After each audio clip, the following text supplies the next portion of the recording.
ઓમ તત્સત પરમાત્માએ સદગુરુ મહારાજની જય. હવે આપણે જોઈએ કે બ્રહ્મ જ્ઞાનની સાબિતી કે બ્રહ્મ જ્ઞાન એની સાબિતી શું થયું છે કે નથી થયું.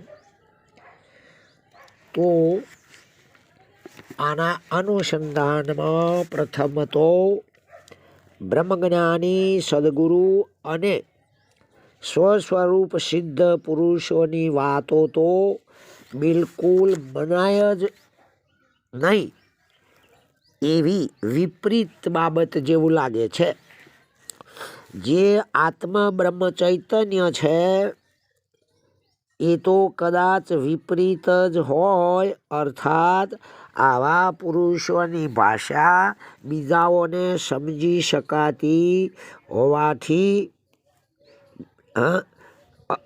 આવા પુરુષો બીજાઓ પુરુષોના બ્રહ્મજ્ઞાનીની વાતો સમજી શકાતી ના હોવાથી આવા પુરુષો ઊંધું બોલે છે એવો ટૂંકો વિચાર કરી દૂર દૂર ખસી જતા હોય છે. કે જેના વાતો નથી, બ્રહ્મજ્ઞાન છે જ નહીં, એ આવા બ્રહ્મજ્ઞાનીની વાતોથી છેટા રહેતા હોય છે. કોઈ આવાઓની વાણીને, ઘણા લોકો આવા બ્રહ્મજ્ઞાનીની વાણીને ઉલટી વાણી સમજી બેઠા છે, તો કોઈ વળી અવળ કે વિરોધી વાણી સમજે છે કે આ બધા વિરોધમાં બોલે છે. આવો અર્થ બ્રહ્મજ્ઞાની સિવાયના પુરુષો કરે છે, પરંતુ વાસ્તવિકતામાં એમ નથી. પણ જ્ઞાની પુરુષ ખુદ પોતાનો જ અનુભવ વ્યતીત કરી રહ્યા હોય છે, પરંતુ ઉલટું કે અવળું એ તો પ્રથમથી હતું, અવળું તો પહેલાંથી હતું જ, પણ બ્રહ્માનુભવ પછીથી જ હવળું થયું છે. દાખલા તરીકે હતું અવળું સવળું કર્યું ગુરુ વાલે રે, હવે સખી કોણ માથામાં ધૂળ ઘાલે રે. દાખલા તરીકે કાગળ ઉપર પડતો સિક્કો, એ સિક્કાના અક્ષરો ઊંધા હોય પણ કાગળ ઉપર છાપ પડે એટલે એ અક્ષરો સીધા હોય છે. આ યુક્તિ સમજવાની છે, કારણ કે જેના કાન જુએ છે, આંખો સાંભળે છે, જીભ સૂંઘે છે અને નાક બોલે છે, ગુદા ખાય છે, ઇન્દ્રિય પાણી પીવે છે, હાથ વગર પર્વતને તોડે છે, ઊંચે પગ અને નીચે માથું, અને ત્રણેય લોકમાં સ્વતંત્રપણે જે ફરે છે, અર્થાત કોઈનો ડર નથી. તો એનો અર્થ એ જ છે કે અંતઃકરણની સાંભળવા રૂપવૃત્તિ કાન દ્વારા નીકળીને કાન રૂપે થઈ મહાવાક્ય એટલે કે ગુરુવાક્યનો અર્થ સમજી અંતર્મુખ થઈને પોતાના બ્રહ્મ સ્વરૂપને જુએ છે. અંતઃકરણની જોવા રૂપ વૃત્તિ એટલે આંખો દ્વારા નીકળીને આંખોના રૂપમાં થાય છે અને જીવ બ્રહ્મની એકતાનો અર્થ સાંભળે છે, અર્થાત ગ્રહણ કરે છે. સ્વસ્વરૂપ આનંદના રસનો સ્વાદ લેવાવાળી અંતઃકરણની વૃત્તિ જીભ રૂપે થઈને અંતઃકરણ રૂપ કમળની વાસ વગરની સુગંધીને સૂંઘે છે, અને ઉપનિષદો રૂપ પુષ્પોનો જ્ઞાન રૂપ સુવાસ ગ્રહણ કરવા વાળી અંતઃકરણની સૂંઘવા રૂપ વૃત્તિ નાસિકા રૂપે થઈને બોલે છે. એટલે કે શાસ્ત્રોના શબ્દનું સૂક્ષ્મ ઉચ્ચારણ કરે છે. રાગ દ્વેષ વાસના રૂપ ગુદાએ કરીને ખાય છે, એટલે કે સુખ દુઃખનો અનુભવ કરે છે. કામ વગરના તજવા જેવા એટલે કે ત્યાગ રૂપ ઇન્દ્રિય લિંગે કરીને હું કરતા અકર્તા અભોગતા છું એવા નિશ્ચયરૂપ પાણી પીવે છે. મૂળ અજ્ઞાનના કારણરૂપ સ્થૂળ અને સૂક્ષ્મ પ્રપંચરૂપી મોટો પહાડ તેને હાથ વગર જ તોડે છે. એટલે કે સ્વસ્વરૂપથી જાણી તુચ્છ વજન વગરનો ગણે છે. હું સર્વવ્યાપક છું એવો નિશ્ચય અને વિવેક વૈરાગ્ય વગેરે કરીને બ્રહ્મરૂપ પ્રદેશમાં ગમન કરું છું અથવા જાઉં છું.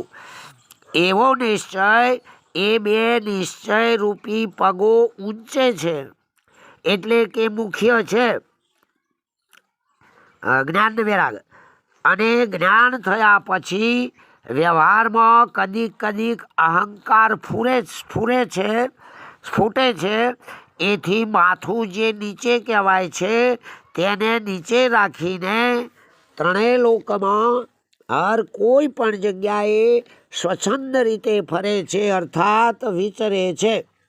જો કે આ ઘેર બેસવી થોડી મુશ્કેલ તો છે જ, અને જો ઘેર બેસતી જ ના હોય તો આપણને કોઈ લેભાગુ ગુરુએ છેતર્યા જ છે એમ જ સમજવું. પરંતુ આવી ઘેર બેસાડી જ ના શકતા હોય તો તેવાઓને તત્વજ્ઞ બ્રહ્મજ્ઞાની વિદ્વાન કે પછી વેદાંતી કઈ રીતે માની લેવા?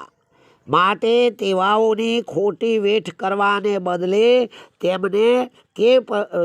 તેમને તજી દેવામાં જ આપણું કલ્યાણ છે. બીજું કે વાંધળો ત્રણેય લોકને દેખે છે, બેરો સારી રીતે સાંભળે છે, નકટો અર્થાત નાક વગરનો સૂંઘે છે, કમળની વાસના લે છે, અને મૂગો બહુ જ વાદ વિવાદ કરે છે, ઠૂંઠો એટલે કે હાથ વગરનો આખા પર્વતને પકડીને ઉઠાવે છે તથા લૂલો અપંગ કે પછી પગ વગરનો ચાલીને અતિ આનંદ પામે છે. જેને કોઈને પણ આની ઘેર બેસશે એને જીવન મુક્ત રૂપ શ્રેષ્ઠ સુખનો સ્વાદ મળે છે, એટલે કે અનુભવ થશે. સિદ્ધાંત એ છે કે અહમતા અને મમતા રૂપ બે આંખો વગરનો જ્ઞાની રૂપ આંધળો એટલે કે જેને મિથ્યા જગત છે એ દેખાતું જ નથી તે હું બ્રહ્મ છું એમ નિશ્ચય કરીને ત્રણેય લોકને જાગ્રત, સ્વપ્ન, સુષુપ્તિ, પૃથ્વી, સ્વર્ગ, પાતાળ બધાને બ્રહ્મચેતન રૂપ જાણીને પછી જ એ બધાને ચેતન જાણે છે અર્થાત જુએ છે. કાનના સંબંધ વગરનો જ્ઞાની રૂપ બેરો લૌકિક અને શાસ્ત્રીય ભેદ બતાવનારા જાતના શબ્દોનો નાદ બહુ સારી રીતે સાંભળે છે. નાક ઇન્દ્રિયના સંબંધ વિના જે જ્ઞાની રૂપ ન કટો એટલે નાક વગરનો અંતઃકરણ રૂપ કમળની વાસ લે છે. વાણી ઇન્દ્રિયના સંબંધ વગર જે જ્ઞાની રૂપ મૂંગો છે એ નાના પ્રકારના લૌકિક અને વૈદિક શબ્દોએ કરીને બહુ સંવાદ કરે છે. હાથ ઇન્દ્રિય વગરનો જ્ઞાની રૂપ ઠૂંઠો મહાન કૃત્ય એટલે કે કર્મરૂપ પર્વત પકડીને ઉઠાવે છે અર્થાત કર્મોને ઉઠલાવી કે નાનો કરી અથવા નાશ કરી કે તોડી નાખે છે. એટલે કે કર્મોનો અંત જ લાવી દે છે. અને પગ ઇન્દ્રિય વગરનો જ્ઞાની રૂપ લૂલો એટલે અપંગ પોતાની ઈચ્છા પ્રમાણે પૃથ્વી ઉપર ગમન કરીને આનંદ કરે છે. કીડી હાથીને સ્થિર કરીને બેઠી, તૃપ્ત થયેલો શિયાળ સિંહને ખાય છે, માછલી અગ્નિમાં સુખ પામી તે પાણીમાં બહુ હેરાન થતી હતી. લંગડો પર્વત ઉપર ચડ્યો, મુર્દાને દેખીને કાળ ડર્યો. આ બાબતને કોઈ જ્ઞાની હોય એ જ જાણે છે. અને જો આવું ના જાણતા હોય આવું ના હોય એમ કહેતા હોય તો તેઓ જગતના માટે કહેવાતા મનાતા જ્ઞાની ખરા, પણ વાસ્તવિકતામાં તેઓ જ્ઞાની નથી, પરંતુ આપા મતના કે આપા પંથના અહંકારી જ સમજવા. પરંતુ અનંત વાસનાઓથી ભરેલા અહંતા મમતા યુક્ત મનરૂપી હાથીએ જે હાથી છે એ હાથી તેને સૂક્ષ્મ વિચારવાળી અંતર્મુખી શુદ્ધ બુદ્ધિરૂપી કીડી ગળી ગઈ, એટલે કે થીર કરી દીધો. અહંકાર સહિત જળ જથ્થો દેહનો એટલે કે અહંકાર સહિત સંઘાત અને આત્માના પરસ્પર અધ્યાસ એટલે મિથ્યા ભ્રમરૂપ સિંહ, તેને પ્રથમ અવિવેકે કરીને જીવ ભાવ પામેલો આત્મારૂપ શિયાળ તેણે ગુરુ કૃપાથી ઉપરના તમામ દેહરૂપ અધ્યાસનો પોતાનામાં લય એટલે શાંત કરીને શિયાળે ખાધો, એટલે કે પરમાનંદને પામ્યો.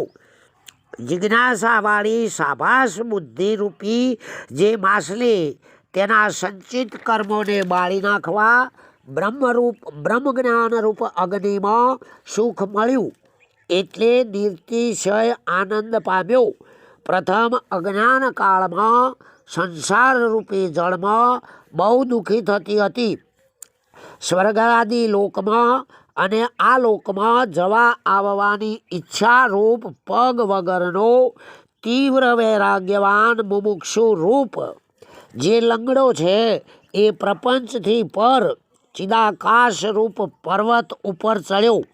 દેહ ઇન્દ્રિય આદિના એટલે વગેરેના અભિમાન વગરનો બળી ગયેલા લુગડાની માફક દેહાભીનવાળો અને અધ્યાસ મિથ્યા બ્રહ્મની નિવૃત્તિવાળો જીવન મુક્ત રૂપ જે આ જીવન મુક્ત જે મળદા જેવો હતો, અર્થાત જીવતા મરેલો હોય તેને દેખીને કાળ પણ ડરી જાય છે, કારણ કે પરમાત્માના ભયથી મૃત્યુ પણ ડરે છે. અને જ્ઞાની બ્રહ્મરૂપ હોવાથી કાળનો પણ કાળ છે, માટે કાળ પણ જ્ઞાનીથી ડરે છે. એ જ કહેવાનો સિદ્ધાંત છે. તત્સત. પરમાત્માએ સદગુરુ મહારાજનો જય.